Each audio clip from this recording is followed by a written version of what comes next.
Rick and I are here today to talk a little bit about not just with coronavirus, but how it's impacting the real estate market. Although the world may be in crisis, your business doesn't have to be. So I think there's three reasons to be hopeful about housing coming through this pandemic. In 2008, the market was egregiously overbuilt. The market is significantly underbuilt today by as many as 300 to 400,000 units a year. In 2008, home prices were overvalued and really papered over by lax lending standards, but they're reasonably valued today. Coming into this pandemic, homeowners had a record level of equity, which is a big shift from where we were in the Great Recession. We try to also look at kind of what's the worst case scenario. We all remember hearing about SARS in 2003. It didn't hit the US very much, but it did significantly impact Hong Kong. And it took them about 6 months for their market to regain full velocity. We could be looking at waves rather than a V-shaped recovery because we're not sure if we're going to have another series of infections after the shelter-in-place orders are lifted, how soon vaccines or medical treatments might be available to prevent or handle this outbreak. I really don't think we start to get back to a semblance of normal until June at the earliest. Another question came up, will unemployment rates drive foreclosures? It doesn't sound like it's going to make a significant impact. Is that true? All of the people that filed for unemployment so far, the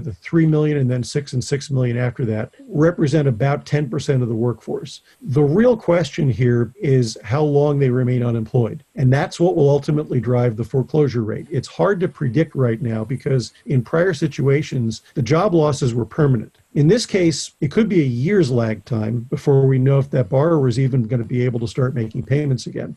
I want to dive into a really kind of a prescriptive model of 5 things that you can do to thrive through a shifting market. Number 1 is you're going to want to get your finances in order. Know your real expenses. Know the ROI on your marketing. Have a budget. Set a goal for 3 months of core capital, 3 months of full operating expenses. And then number 5, what unnecessary expenses can you cut? The second formula in the prescription for the shift is double down on your lead generation. List every single closing that you've had in the last 24 months. Take a look at the sales prices and the source of each, determine the cost of each source, and then you're going to want to double down on your best 2 or 3.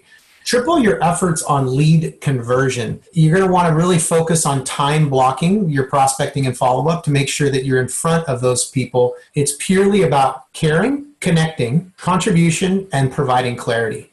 The other thing that we're going to need to do in a shifting market is you're going to need to increase your training efforts. Become a master of market trends and stats. Master virtual presentations for both buyers and sellers. And we have to not only understand this data, but be able to articulate it well to move our buyers and sellers. And the last one is be very visible and over communicate. Digging deeper into what's their life reason that they need to purchase this home or sell this home now. Logic and data creates thinking, emotion creates action.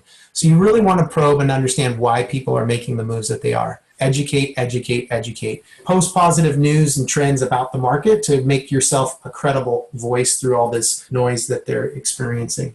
In every industry I've ever participated in, the companies and the individuals who marketed through a recession were always ones who managed to increase market share during the recovery. And I'm doing more presentations on Zoom.